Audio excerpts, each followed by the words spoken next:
Mas hoje nós queremos falar como viver sabiamente num mundo marcado por tanta injustiça. Diante de tanta injustiça, nós precisamos da sabedoria de Deus. E é isso que Salomão vai nos falar hoje à noite, no texto de Eclesiastes 8. Vamos ler. Quem é como sábio? E quem sabe a interpretação das coisas? A sabedoria do homem faz reluzir o seu rosto, e muda-se a dureza da sua face. Eu te digo, observa o mandamento do rei, e isso por causa do teu juramento feito a Deus. Não te apresses em deixar a presença dele, nem te obstines em coisa má, porque ele faz o que bem entende. Porque a palavra do rei tem autoridade suprema. E quem lhe dirá que fazes? Quem guarda o mandamento não experimenta nenhum mal. E o coração do sábio conhece o tempo e o modo. Porque para todo propósito há tempo e modo, porquanto é grande o mal que pesa sobre o homem. Porque este não sabe o que há de suceder, e como há de ser, ninguém há que lhe declare. Não há nenhum homem que tenha domínio sobre o vento para o reter, nem tampouco tem ele poder sobre o dia da morte. Nem há tréguas nesta peleja, nem tampouco a perversidade livrará aquele que a ela se entrega. Tudo isto vi quando me apliquei a toda obra que se faz debaixo do sol. Há tempo em que um homem tem domínio sobre outro homem para arruiná-lo. Assim também vi os perversos receberem sepultura e entrarem no repouso, ao passo que os frequentavam o lugar santo foram esquecidos na cidade onde fizeram bem. Também isto é vaidade. Visto como se não executa logo a sentença sobre a má obra, o coração dos filhos dos homens está inteiramente disposto a praticar o mal. Ainda que o pecador faça o mal 100 vezes e os dias se lhe prolonguem, eu sei com certeza que bem sucede aos que temem a Deus. Mas o perverso não irá bem, nem prolongará os seus dias. Será como a sombra, visto que não teme diante de Deus. Ainda há outra vaidade sobre a terra. Justos a quem sucede segundo as obras dos perversos, e perversos a quem sucede segundo as obras dos justos. Digo que também isto é vaidade.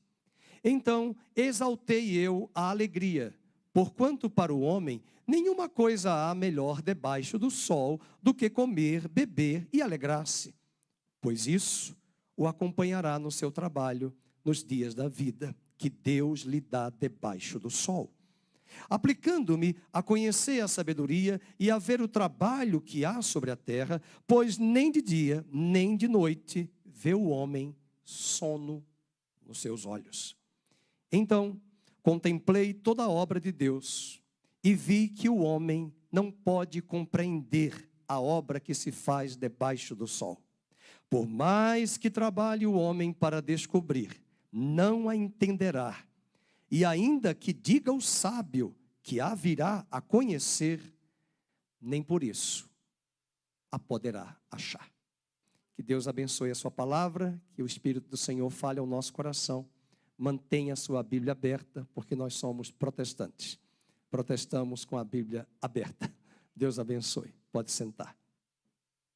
Como viver sabiamente no mundo marcado pela injustiça? Salomão está buscando respostas. E nesse homem que está buscando respostas, você não pode esquecer que ele foi o homem que pediu a Deus sabedoria. Ele teve o privilégio de Deus se apresentar a ele, ouvir a voz de Deus de uma forma tremenda, falando com ele, e Deus pediu para ele escolher o que ele quisesse. Ele não pediu riquezas, ele não pediu fama, ele não pediu glória terrena, ele pediu a Deus sabedoria. E ele teve muita sabedoria. Ele escreveu muito, ele teve um currículo Lattes excelente. Naquela época não tinha nada disso. É só ler o capítulo 2. ver o seu currículo sobre botânica, sobre biologia, sobre construção, engenharia, as ciências daquela época. Mas apesar de ter, abre aspas, sabedoria terrena, faltou-lhe em vários momentos da sua vida a sabedoria do alto.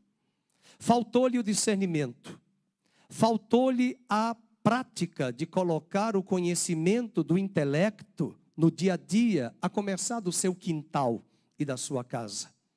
Foi um homem que tem muito a nos ensinar, não apenas com os grandes feitos das construções, da glória, do templo de Salomão, que até hoje em São Paulo há uma réplica por uma denominação, que eu tenho vontade de conhecer, fisicamente, só o templo.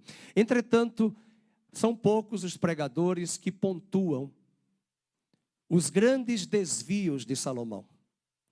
E nós não estamos aqui como tolos e como insensatos, nós estamos aqui aprendendo hoje aos pés de um homem que deixou um grande legado para a humanidade. Várias nações da terra vieram e subiram a Jerusalém para ver as grandezas de Deus na boca de Salomão. Ver as grandes construções, ver os grandes edifícios, ver o grande templo de Jerusalém, que depois fora destruído por Babilônia. E esse homem encantou aquela geração, mas trouxe também, muito claro, seus desvios. O texto mostra seus desvios, sua queda, suas fraquezas, para hoje, no século 21, ensinar-nos a não corrigir, a não tomarmos as decisões que ele tomou. Então vamos hoje buscar nesse viver sabiamente no mundo marcado pela injustiça. Não se assustem, eu não gosto de muitos pontos na pregação, mas eu escolhi 10 pontos para a pregação. Eu quero ser rápido, senão a gente sairá daqui meia-noite. Mas vamos entender o primeiro, a grande importância da sabedoria. Os sábios, na pessoa de Daniel, lá na Babilônia, foi, como ele, iluminado o seu rosto. Os homens reconheceram que o semblante de Daniel era outro.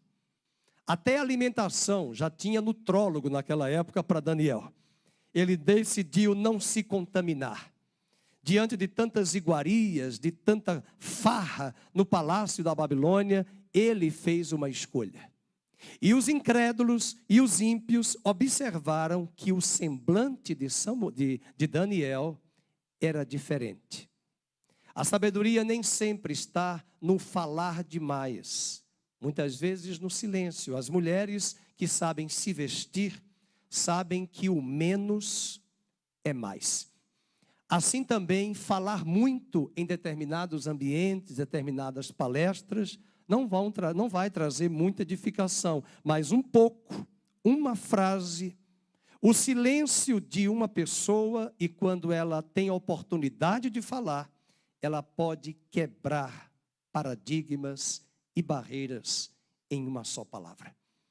Assim também Salomão vai nos dizer da importância. Veja o capítulo 8, versículo 1. A grande importância da sabedoria. Daniel, versículo 1 diz: quem é como sábio? E quem sabe a interpretação das coisas? Agora leiam a parte 2 do versículo 1. A sabedoria do homem faz reluzir o seu rosto e muda-se a dureza da sua face. Às vezes até um semblante manso, suave, pode acalmar o nosso coração. Alguém disse que aquele ciclista em São Paulo morreu de uma forma terrível e sagaz por aqueles 2 assassinos. Um deles atirou, acho que foi quinta-feira. Ele tinha um sorriso e era um homem muito pacato, silencioso, mas quando ele dava um sorriso e falava, as pessoas eram edificadas e o ambiente era transformado pela presença dele com um único sorriso. Pouco falar, mas um semblante que acalmava aqueles que o cercavam. Daniel viveu isso. Por exemplo, vamos abrir em Daniel, na tela mesmo, você não precisa abrir a Bíblia para não fugirmos tanto do texto. Ela vai colocar na tela, Daniel capítulo 1, versículo 20. Vamos dar uma lida. O que o texto diz? Em toda matéria de sabedoria e de inteligência, sobre que o rei lhes fez perguntas, os achou, aqueles 4, inclusive Daniel, 10 vezes mais doutos do que todos os magos da Babilônia e encantadores que havia em todo o seu reino. Essa era uma característica daqueles 4 judeus exilados em Babilônia. Eram doutos, por isso que Nabucodonosor os colocou no palácio, porque ele queria que fossem conselheiros, cercando ele para trazer e impedir, na verdade não trazer, impedir certas gafes. Tem certas repúblicas que precisam de muitos conselheiros, para evitar muitas falácias e muitas gafes por aí. É para isso que existem homens, conselheiros, com expertises em várias áreas, para que quando o governante mor falar, ele não fale coisas que não tem nada a ver, mas alguém aqui por trás dele possa dizer, é dessa maneira. Dá uma olhada em Daniel também, capítulo 1, versículo 15, sobre o que Daniel tinha. E no fim dos 10 dias, quando Daniel tomou aquela escolha do cuidado com a alimentação, do cuidado com a aparência, do cuidado com a saúde física, a sua aparência, leiam, era melhor, e estavam eles mais robustos do que todos os jovens que comiam das finas iguarias do rei. Você imagina quantas toxinas nos fazem mal, quanto da alimentação nos dá problemas como consequência no nosso físico. Mas também o contrário é verdadeiro, quando nós cuidamos da nossa saúde, é um combo, não existe uma fórmula. Você tem mais maestria, qualidade para falar e até na aparência as pessoas vão verificar. Ontem eu estava conversando com a minha esposa sobre uma fórmula de um cabeleireiro famoso sobre creme para a pele, né? Tanta coisa cara. E põe isso, põe aquilo, põe isso, põe aquilo. Pronto, já resolveu, está com a pele maravilhosa. E ele usa há muito tempo e mandou para muitas atrizes aí famosas há 30, 40 anos atrás. Às vezes, é aí que está a diferença, né? Muitas vezes não é aquele excesso, aquele gasto de tantos produtos que às vezes as pessoas acham que é ali que está a resposta. Muitas vezes no menos vai ser mais de qualidade, assim também no falar. E Daniel vai ter essa menção na Bíblia de que o seu semblante era outro. Inclusive, há um momento em Daniel que é dito que um pagão falou acerca dele, o espírito dos deuses está sobre ele. Lógico que ele não tinha deuses, mas como eles eram pagãos, eles entendiam que havia, numa linguagem mundana, uma áurea sobre Daniel. Mas não era áurea, era a presença de Deus e a sabedoria de Deus na vida de Daniel. Veja, por exemplo, o Salmo agora 34, versículo 5, tem uma menção sobre isso. Salmo 34, 5. Contemplai-o, olha o objeto direto aí, contemplai-o, quem é esse o, e sereis iluminados. Leiam, e o vosso rosto jamais sofrerá vexame. Esse contemplai-o aí é contemplar o Messias, é contemplar Cristo, é contemplar Deus. Olharemos para ele, disse Isaías, e seremos salvos. O salmista disse, contemplem ao Senhor, contemplem o Verbo. O Verbo já se fez carne. O Verbo já habitou entre nós, mas agora o Verbo está em nós. E Cristo em nós é a excelência da sabedoria. Muitas vezes nós não temos essa sabedoria. Muitas vezes nos atropelamos. Muitas vezes erramos porque nos excedemos nas palavras, ou falamos a verdade na hora errada. Mas Salomão está nos dando uma grande receita, a importância da sabedoria. Vamos para o segundo ponto. A sabedoria ajuda você a ser um melhor cidadão. Não é cidadãos, não, é cidadãos. A sabedoria vai nos ajudar a sermos melhores cidadãos. Veja o versículo 2 a 4. Eu te digo, observa o mandamento do rei, e isso por causa do teu juramento feito a Deus. Não te apresses em deixar a presença dele, nem te obstines em coisa má, porque ele faz o que bem entende. Quando a sabedoria de Deus vem, e ela nos corrige, se nós formos humildes e quebrantados, nós não vamos sair da presença de Deus. Quantas pessoas saem das igrejas, deixam as igrejas, porque apenas foi corrigido ali de forma pastoral, de gabinete, uma palavra, uma correção, e a pessoa não aceita, e ela foge com uma atitude de insubmissão, não é ao pastor, não é ao líder. Se nós não somos submissos a Deus em primeiro plano, nós não seremos submissos a nenhuma autoridade. Esse é o grande problema e o grande gargalo da sociedade contemporânea. As pessoas têm inúmeras dificuldades de se submeter às autoridades, porque elas não se submetem a Deus. Tudo bem que nós temos que diferenciar o que é abuso de autoridade, o que é legalismo de autoridade, porque há líderes que são legalistas, são impostores, impõem sobre algo, sobre os membros, uma canga que nem ele cumpre. Mas nós temos maturidade para discernir pelas Sagradas Escrituras o que de fato pode vir do homem ou vir do engano. Mas Salomão está nos dando uma receita de que para sermos bons cidadãos não podemos ser insubmissos. Veja quando ele diz no versículo 3. Ele está falando aqui, irmão, vou ler o versículo 2. Observe o mandamento do rei. Ele não está falando do rei Jesus. Ele não está falando do rei, nosso Senhor, que está na eternidade. Até porque alguns tradutores já colocam o rei com R maiúsculo. Ele está falando do rei. E isso por causa do teu juramento feito a Deus. 3. E aí ele traz a insubmissão. Aonde é que está a insubmissão? Não te apresses em deixar a presença dele. Porque quando o rei fala, naquela época, você tinha o rei absoluto. Eu não queria viver na época de Luís XIV. Ele era o próprio Estado. Ele era o rei absoluto, o executivo, o judiciário e o legislativo. Você vai ao palácio lá famoso de Paris, você vai ver o que ele teve de ápice, de apogeu no seu império, no seu governo. E foi criticado esse rei durante tanto tempo, até chegar à Revolução Francesa sangrenta, destruindo tudo, matando toda a estrutura da monarquia, e de repente eles geram um déspota pior, que é Napoleão Bonaparte. Que Portugal, Dom João VI teve que fugir e veio para o Brasil, porque ele chegou lá e não tinha nem WhatsApp, não tinha nem telefone. Alguém disse, olha, vaza, porque as tropas napoleônicas estão no norte da Espanha e estão chegando.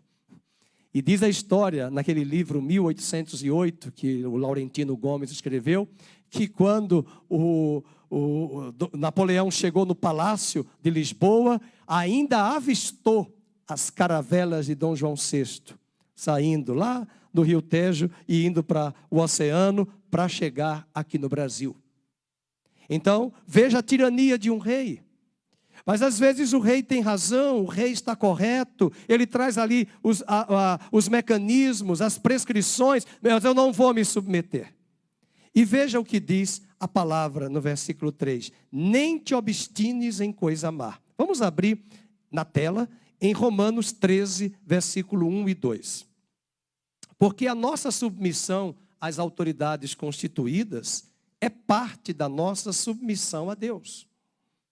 Olha o que Paulo diz em Romanos: todo homem esteja sujeito às autoridades superiores, porque não há autoridade que não proceda de Deus, e as autoridades que existem foram por ele instituídas. Isso não quer dizer que nós vamos bater continência para toda a tirania desses governantes. Naquilo que um governante diz que contrapõe a Bíblia, nós não vamos obedecer. Mas Herodes, que estava no poder, que abusando da igreja primitiva lá no livro de Atos, um dia Deus passou a régua. e a Bíblia diz que ele não deu glória a Deus, foi comido por vermes. E expirou, e caiu duro, e morreu. Eu acredito que ele já estava com uma infecção intestinal.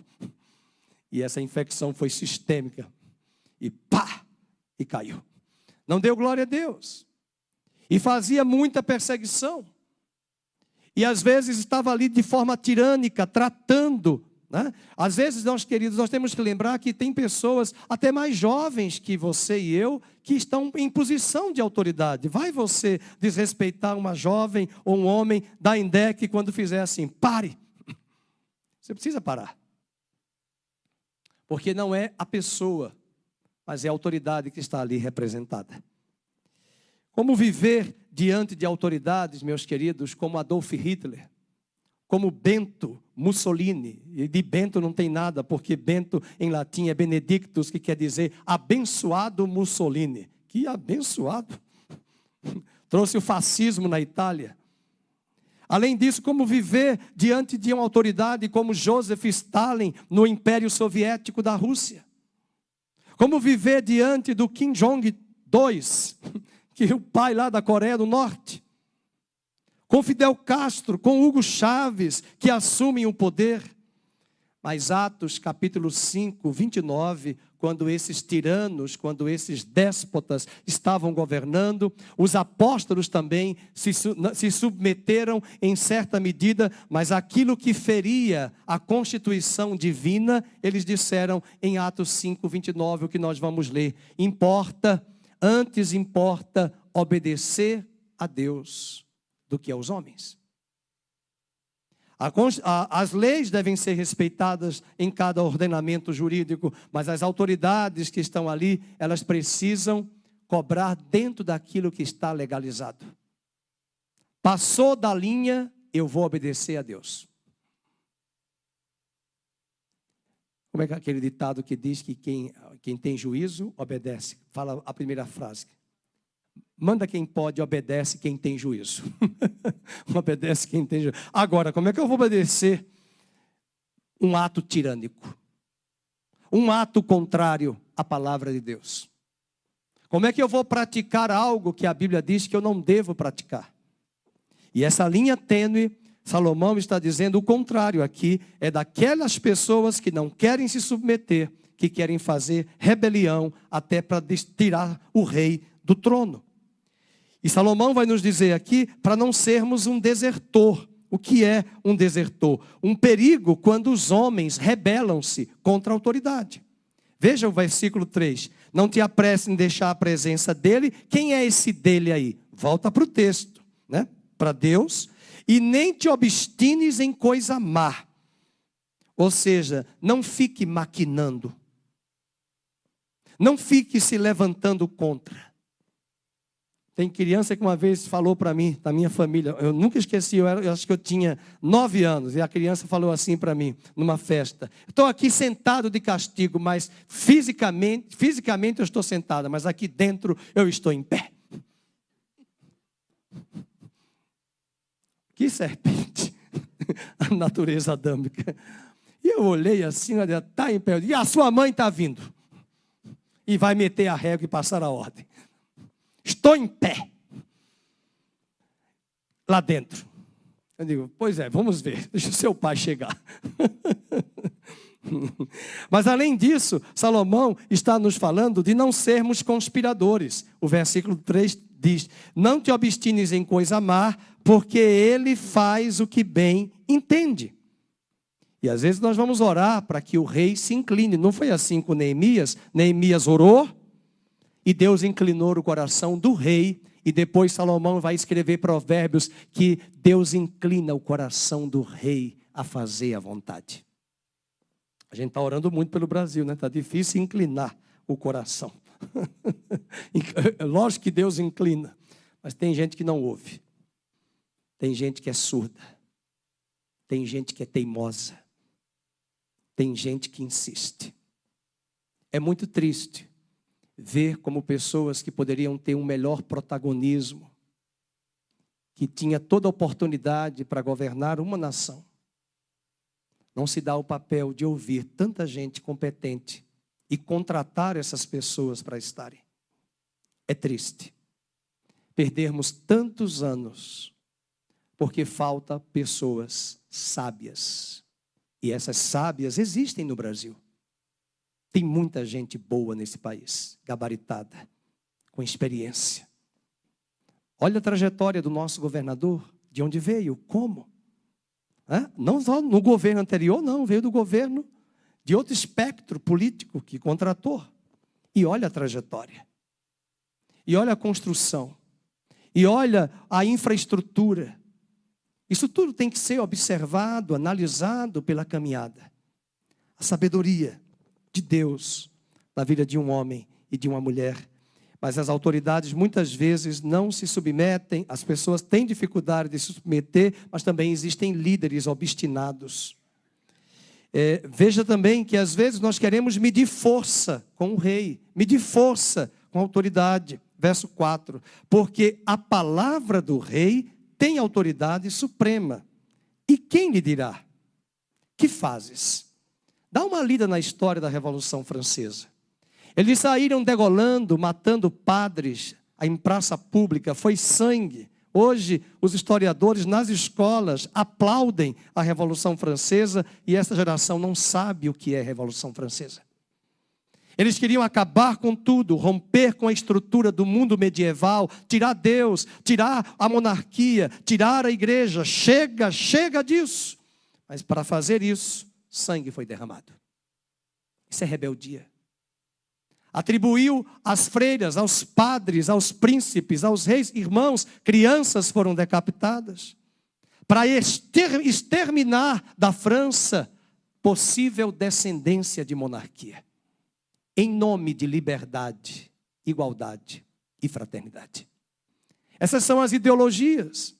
E esses próprios homens que foram os mentores, que fizeram tudo isso para destruir essa estrutura anterior, lá na frente, a própria população e parte dos seus colegas de grupo, de ideologia, vieram também a decapitá-lo e a matá-lo. Porque a verdade não pode ser solapada pela mentira, pelo engano, e depois ficou demonstrado que as intenções eram outras. E a França quase foi destruída e arruinada do mapa, diante de um cenário de barbárie, porque faltou de ambas as partes sabedoria. Portanto, não vamos medir força. E é nessa hora que obedece quem tem juízo. Às vezes também temos que dizer, eu vou fazer, eu vou cumprir, mas eu entendo que eu prefiro estar diante do respeito à função da autoridade, da empresa, daquilo que estabelece, do que seguir o meu próprio caminho. Mas se houver consequências, a culpa não será minha. Pode ser de terceiros, da sua, né? E às vezes o líder também precisa estar atento a isso. Vamos dar uma lida rapidamente em Provérbios 24, 21. Provérbios 24, 21, falando sobre essa questão de sermos melhores cidadãos. Tema ao Senhor, filho meu, e ao rei, e agora? E não te associes com quem? Com os revoltosos. Cuidado com os que falam demais na empresa. Não abra sua boca. Não meneie a cabeça fazendo assim. Não dê sorrisinho de concordância. Tudo isso pode se levantar contra você. Até mesmo a greve, né? Eu conheço pessoas que já perderam direitos trabalhistas tremendos porque participaram de uma greve que não deveriam participar. Uma greve indevida, uma greve injusta, uma greve com motivações erradas, que levou à perda do emprego, que não deveria ter ocorrido. Por quê? Porque o motim se levantou, um grupo se levantou, vamos, mas procure observar as pautas, os pontos, estão dentro daquilo que é legal. E às vezes nós vamos por ímpeto, nós vamos pela multidão, não, vamos. Se perguntar por que estamos aqui, eu lembro daquele movimento de 2014, né, que teve a manifestação nas ruas, que começou, depois me deu o nome que eu esqueci, que começou por causa do aumento da passagem, né, vem para a rua, e aí saíram, os jornalistas perguntando, mas por quê? Eu vi a multidão andando na rua, eu fui. Vem para a rua, vem para a rua. Aí pergunta, você está indo por quê? Porque todo mundo está indo. Mas quais as motivações? Quais as intenções? Você pode perder a vida. Embora aquele movimento eclodiu e contribuiu para o impeachment da Dilma. O Brasil tomou o mundo, foi totalmente transformado naquele momento. Os políticos tiveram medo das manifestações. Agora, o contrário também é verdadeiro. Quando você vai para um levante de revolta, de rebeldia, de greve, que não está dentro da legalidade. E não precisa ir com violência, e não precisa ir com faca, e não precisa ir quebrando o patrimônio público. Isso traz consequências. Quantas pessoas, infelizmente, foram presas no 8 de janeiro, nessa teimosia de uma mídia terrorista querendo dizer que foi golpe? Nunca vi golpe dessa maneira.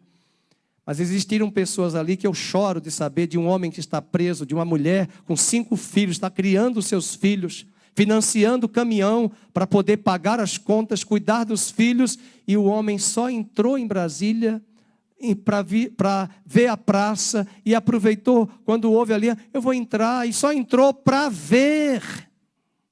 E está condenado a 17 anos de prisão. Não quebrou nada, não destruiu o patrimônio. Mas na leitura de alguns, é porque ele estava junto aos revoltosos.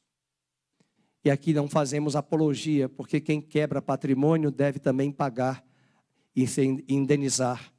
Mas houve muita gente inocente, até vendedor de algodão doce foi preso. E o silêncio na imprensa, e o silêncio em várias mídias de consórcio. Mas é bom a gente lembrar que também a Bíblia nos adverte que nós não podemos participar com os revoltosos. Manter a ordem. E o pior é que os que condenam hoje a anistia, receberam a anistia. Em 1979, quando eu tinha 9 anos. Paulo Freire recebeu a anistia. FHC. José Serra, Luiz Inácio Lula da Silva e tantos outros. E hoje não querem dar anistia.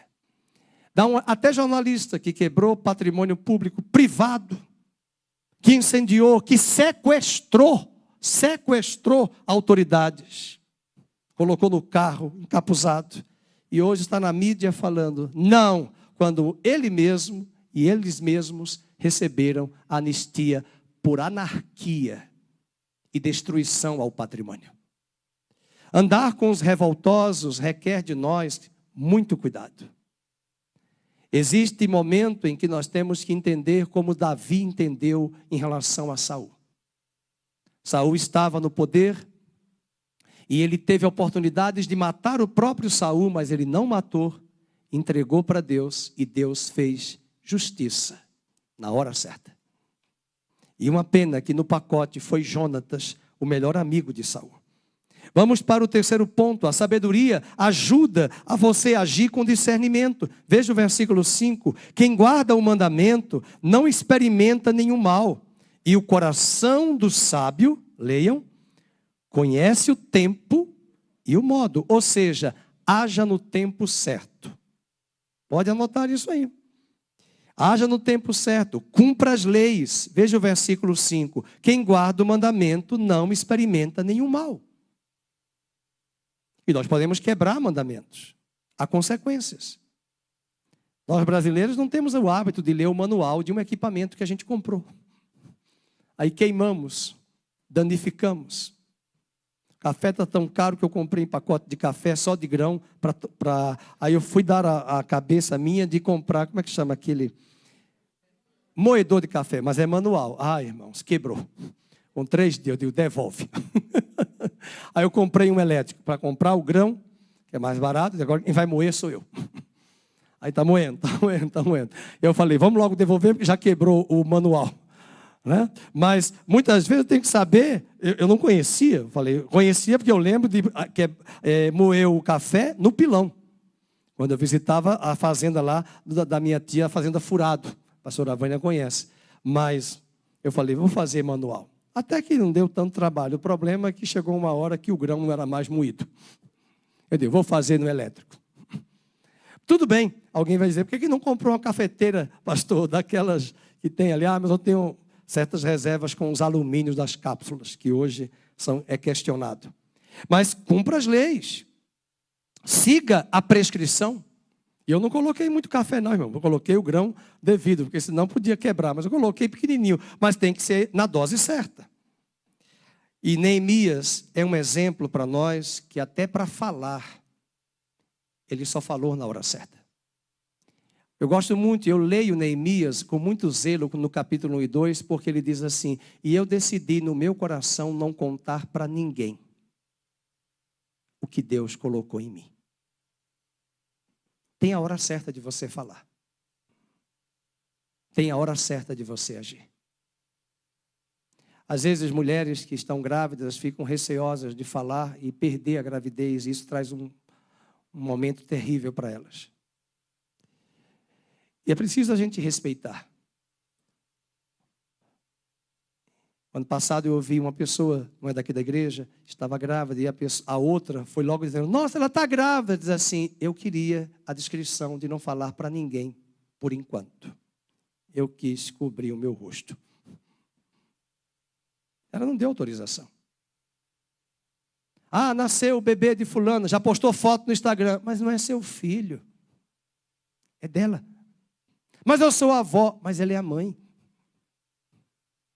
Olha os problemas.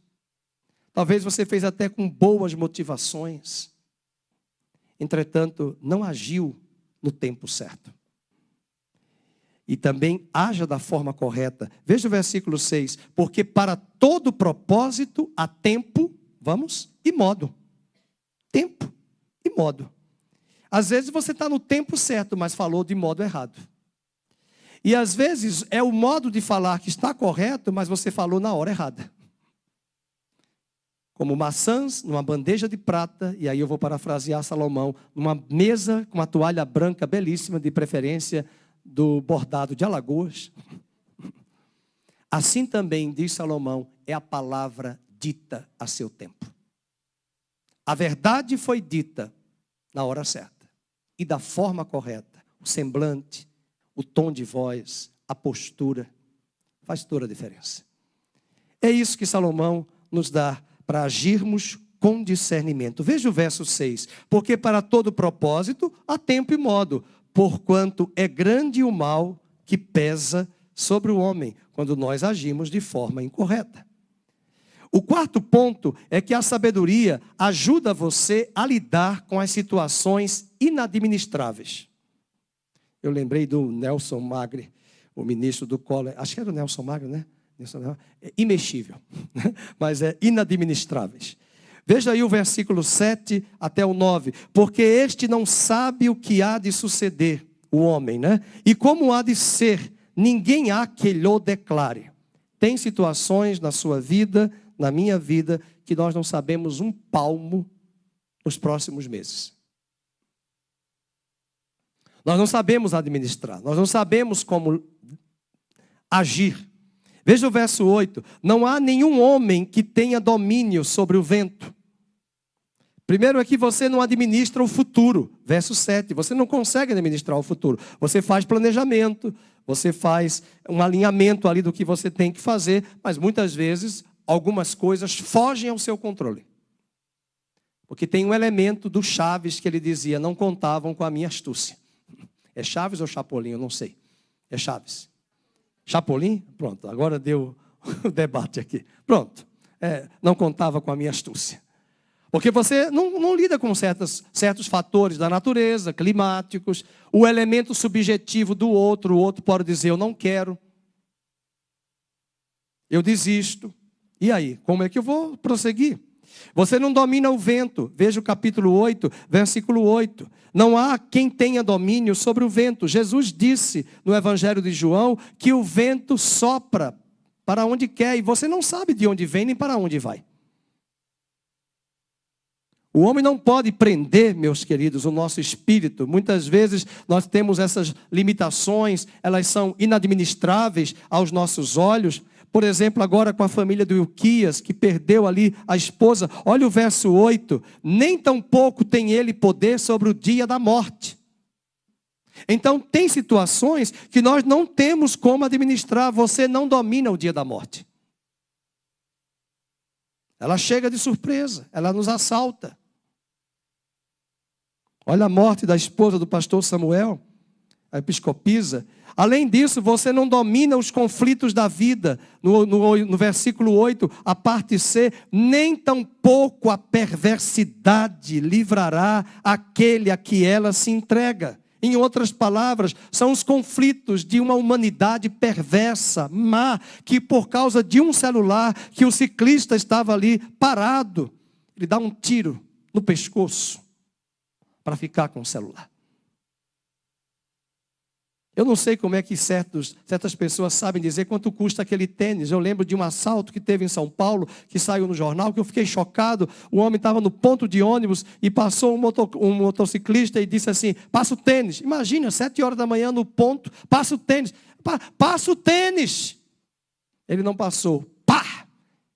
Caiu, puxou o tênis e ele disse que o tênis custava R$ 1.500. Mas como é que você já sabe o preço? E tirou a vida por causa de um tênis. E aí vem a pergunta que falamos hoje de manhã: como é que eu administro isso na minha cabeça? Um homem trabalhador, jovem, no ponto de ônibus, vamos dizer que ele é cristão, está ali vivendo uma vida justa. Aonde está Deus? Eu vou fazer essas perguntas. Eu vou questionar a Deus. Nós temos pessoas que frequentam aqui que... Recentemente, uma delas, uma senhora me falou, eu perguntei, eu nunca vi seu marido. Ela me disse, nós perdemos um filho, há muitos anos atrás. E meu marido se fechou.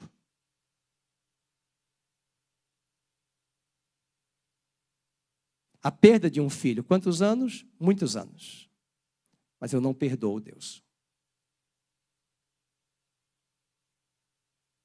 Que bom que essa pessoa está bem resolvida, mas a outra parte não. Nós questionamos, queridos. Nós não temos poder algum de administrar nada disso. Só que esse evangelho que está sendo pregado no século 21, que Deus vai dar vitória, nós temos que lembrar que com esse tipo de sermão, nós não estaremos preparados para administrarmos as coisas difíceis da vida. A vitória vem no meio das batalhas, no meio das perdas. Eu estava falando de Ilquias em off para um casal que nos visitou hoje de manhã e dizendo quantas vidas foram salvas pelo Ilquias na UTI. Quantas pessoas foram consoladas, salvas, é aceitar Jesus, chorando, ouvindo, em vários hospitais. Será que o inimigo não pode atacar a mente dele e dizer assim, Senhor, tão fiel na tua casa, servindo com o apoio da minha esposa, e de repente eu perco a minha esposa? A mente humana pode cogitar isso. A mente humana pode conjecturar tanto tempo de fidelidade, servindo ao Senhor nos hospitais, muitas vezes sem apoio nenhum até das igrejas, mas olha quantas vidas, quantos resultados maravilhosos. Senhor, valeu a pena? Sim, valeu a pena.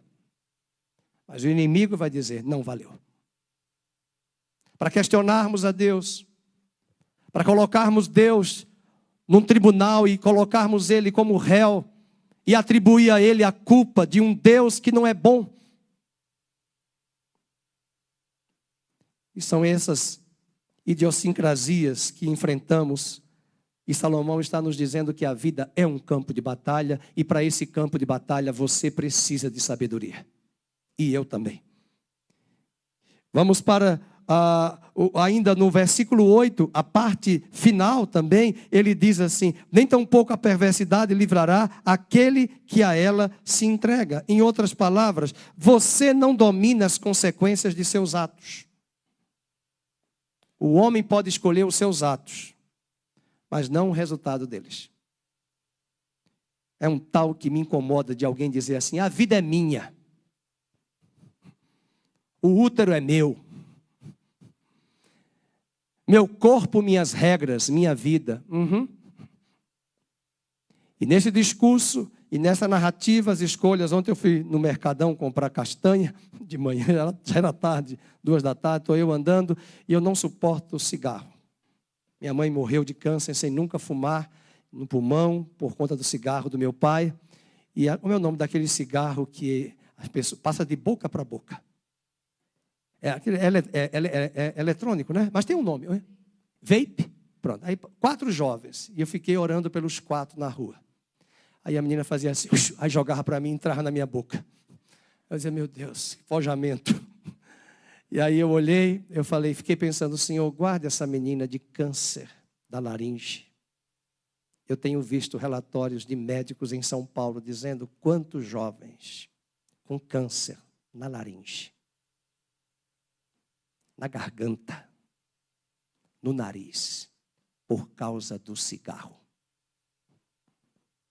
E não é qualquer cigarro, são esses cigarros elétricos. Irmãos, as bactérias que passam de uma boca para outra.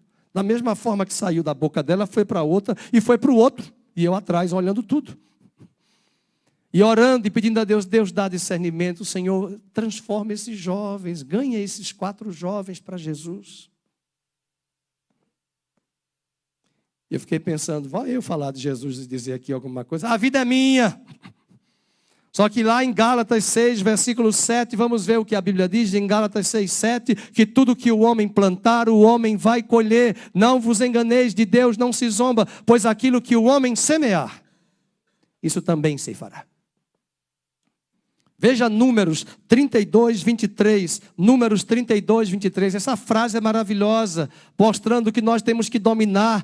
Porém, se não fizerdes assim, eis que pecastes contra o Senhor. Agora, olha que frase ele diz. E sabei que o vosso pecado vos há de achar. Um pecado de rebelião, um pecado de rebeldia. Eu vou quebrar as regras da natureza. Alguém já disse que você não coloca no carro Coca-Cola, Fanta, para o seu carro andar. Como é que você coloca tudo isso no seu organismo? Seu carro precisa de álcool, seu carro precisa de gasolina, seu carro precisa de diesel. Mas tem certas coisas, irmãos, eu gosto de Coca-Cola.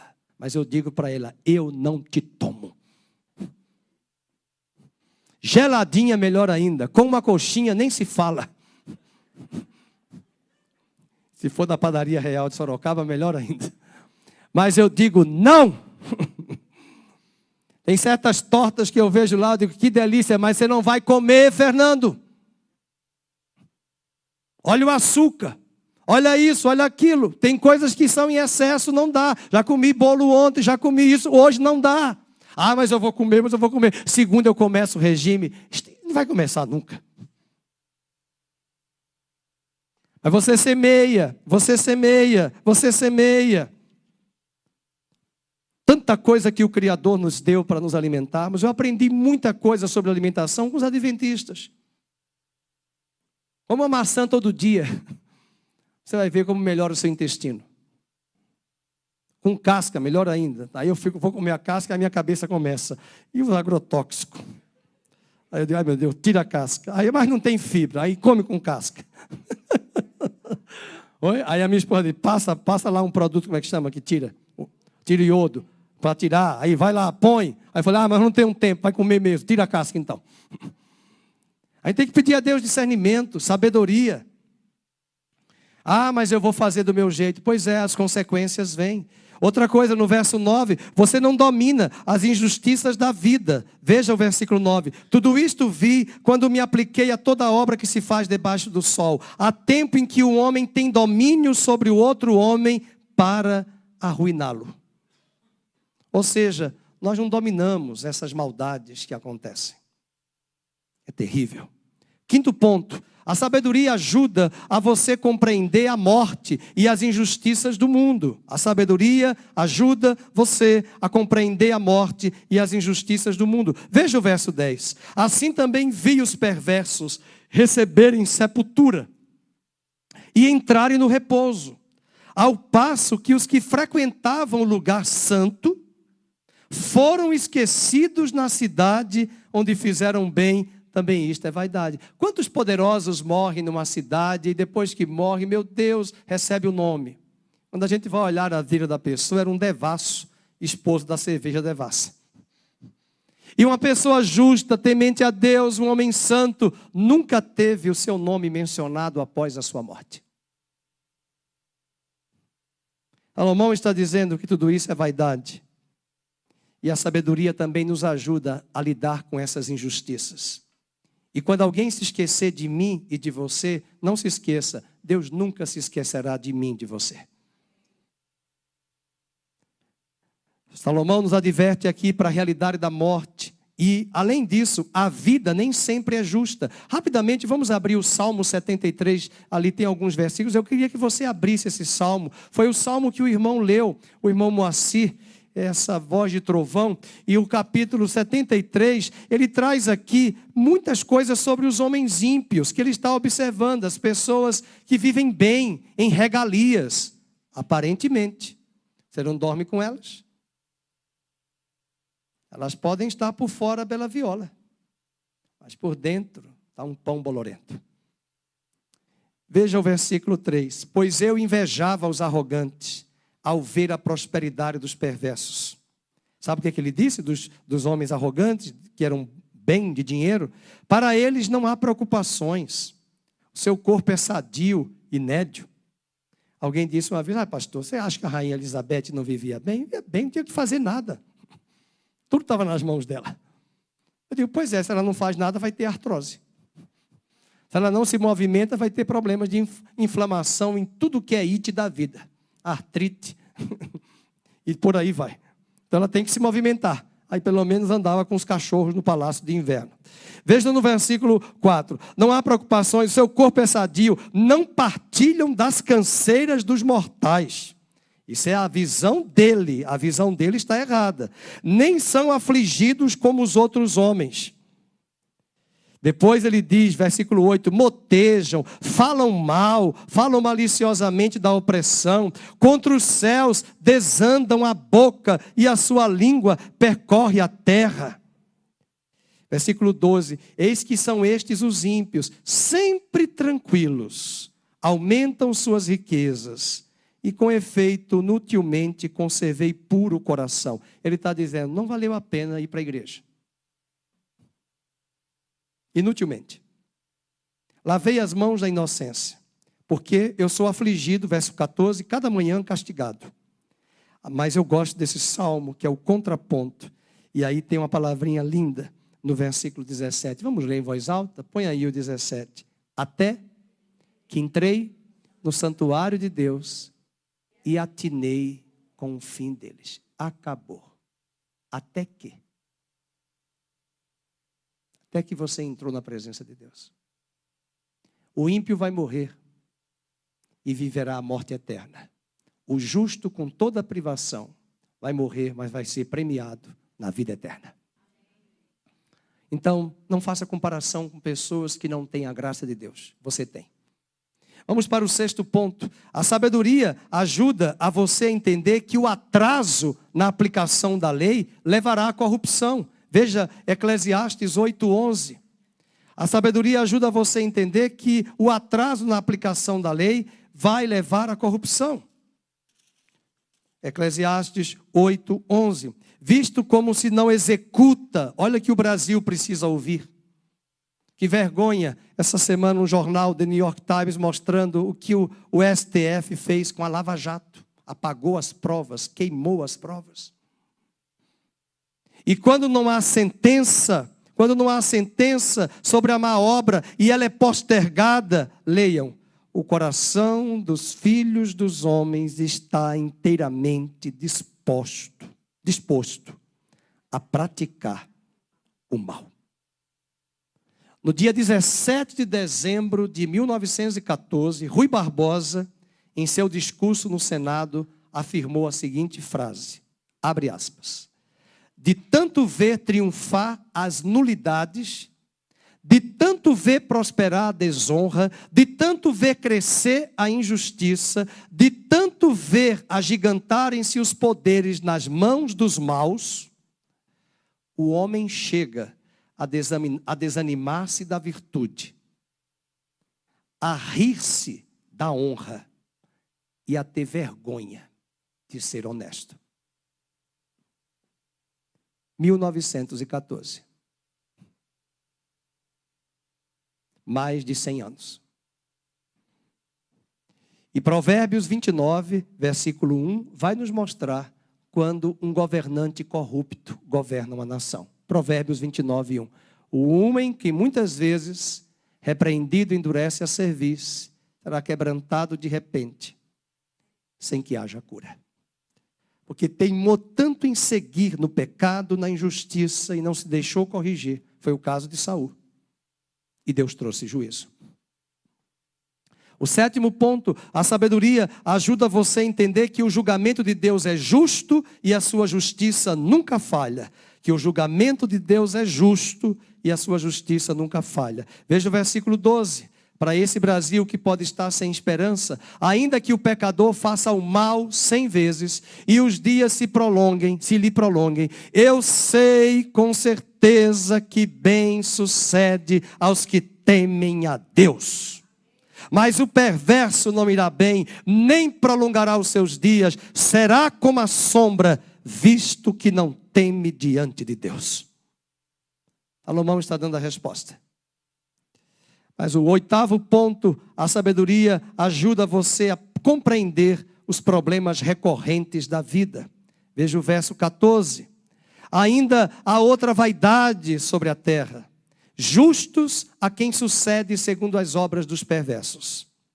E perversos a quem sucede segundo as obras dos justos. Digo que também isto é vaidade.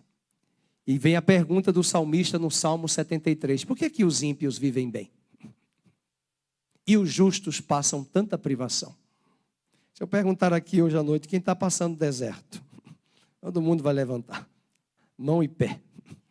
De tanta batalha. E o ímpio muitas vezes vivendo de forma triunfantemente, aparentemente.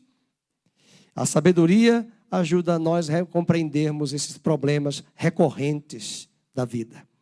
Mas o 9º ponto, penúltimo, é que a sabedoria ajuda você a desfrutar a vida com alegria. O que é que você tem hoje nas suas mãos e na sua casa? Tem uma esposa, posso ouvir um amém. Tem um marido, você não está sozinho.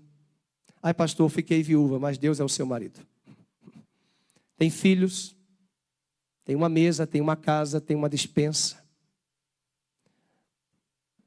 Não tem manteiga, mas tem azeite. Ah, está mais caro. Usa banha de porco. Mas, às vezes, nós queremos comparar. Ah, não tem isso, não tem isso. Como se isso fosse motivo para trazer a felicidade. Mas, quer comamos, quer bebamos, disse Paulo, vivamos para o Senhor. Olha o que Salomão diz no versículo número 15. Vamos lá? Então exaltei eu a alegria, porquanto para o homem nenhuma coisa há melhor debaixo do sol do que comer, beber e alegrar-se, pois isso acompanhará no seu trabalho, nos dias da vida que Deus lhe dá debaixo do sol. Por favor, cuidado com esse versículo, não pince ele isoladamente e não diga assim, pastor, domingo eu não venho na igreja porque eu estou com a minha família celebrando todo domingo churrasco, porque Salomão diz em Eclesiastes que eu tenho que comer e beber. Não é isso que ele está dizendo. E tem um momento certo de celebrar. Há momentos para tudo. E aí, o 10º ponto vai nos mostrar que a sabedoria ajuda a você a compreender as suas limitações. Por mais que tenhamos sabedoria, por mais que tenhamos discernimento, nós vamos também nos deparar com situações de limites, de fraquezas. Veja o verso 16. Aplicando-me a conhecer a sabedoria e a ver o trabalho que há sobre a terra, pois nem de dia, nem de noite, vê o homem sono nos seus olhos. Então contemplei toda a obra de Deus e vi que o homem não pode compreender a obra que se faz debaixo do sol. Ou seja, nós não temos toda a visão. Nós não temos todo o alcance. Nós não enxergamos tudo no meio das curvas. Nós temos limites. Um juiz tem limite. Ele não está a par de tudo, ele não é onisciente, mas Deus é. E um dia veremos como Deus vê. como Deus enxerga. Para mim, a melhor cena do filme A Cabana é quando a sabedoria faz pergunta para o ator, o personagem. Ele se achava o juiz máximo, até um dia que ele reconheceu suas fraquezas. E viu que na sua própria família, todos eles eram pecadores. E erravam, e pecavam, e transgrediam. Mas ele questionava Deus porque sua filha foi estuprada, uma menina de 4 anos. Um deslize em que ele foi socorrer a outra. É uma história verídica. Foi escrito por uma pessoa que era membro de uma igreja batista, e o pastor, que era o seu pastor, orientou ele a escrever o livro e contar a história de uma injustiça, de uma menina estuprada, que gerou conflitos, e que no hospital, numa UTI, ele conhece a Jesus. E naqueles dias, todas as perguntas talvez não foram respondidas, mas uma pergunta que a sabedoria fez para ele, o desmantelou. E fez ele reconhecer que ele nada sabe, que nós não sabemos. O que nos conforta em todo esse momento é que, assim como lá no Velho Testamento, o maná era diário, basta o seu dia para cada dia o mal. E para cada dia, diante do mal, o Senhor vai te dar maná de sabedoria, discernimento. E ele termina dizendo: e ainda que diga o sábio que a virá a conhecer, nem por isso a poderá achar. E mesmo que trabalhemos, estudemos, por mais que trabalhe o homem para descobrir, diz Salomão, não a entenderá. Porque essas respostas não estão em livros. E talvez nem Deus nos dará. Mas na eternidade compreenderemos muito mais do que aquilo que na terra estamos limitados. Desejo que essa semana e todos os dias desse ano, o Senhor dê a cada um de nós a sabedoria, o maná, para lidarmos com todas essas disparidades cotidianas. E quando nos encontrarmos em crises, em conflitos, em limites, reconheçamos que somos de barro. Mas o nosso Deus é soberano, governa os céus e a terra. Que não estamos aqui largados no planeta, soltos, alienados. Estamos aqui para um propósito, que Deus nos criou para o louvor da sua glória. Ainda que as circunstâncias mostrem o contrário. Fiquemos de pé, vamos orar. Que o texto de Eclesiastes sirva de reflexão para a nossa semana.